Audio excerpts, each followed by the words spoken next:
جو شخص نیک بات کی سفارش کرے تو اس کو اس کے ثواب میں سے حصہ ملے گا، اور جو بری بات کی سفارش کرے اس کو اس کے عذاب میں سے حصہ ملے گا، اور اللہ ہر چیز پر قدرت رکھتا ہے۔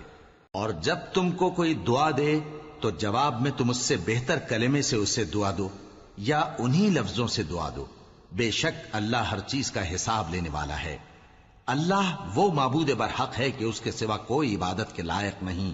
وہ قیامت کے دن تم سب کو ضرور جمع کرے گا، اور اللہ سے بڑھ کر بات کا سچا کون ہوگا؟ اب کیا سبب ہے کہ مسلمانوں تم منافقوں کے بارے میں دو گروہ بن گئے ہو، حالانکہ اللہ نے ان کو ان کے کرتوتوں کے سبب اوندھا کر دیا ہے؟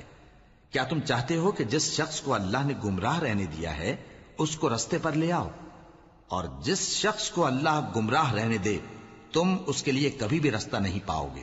وہ تو یہ چاہتے ہیں کہ جس طرح وہ خود کافر ہیں اسی طرح تم بھی کافر ہو کر سب برابر ہو جاؤ۔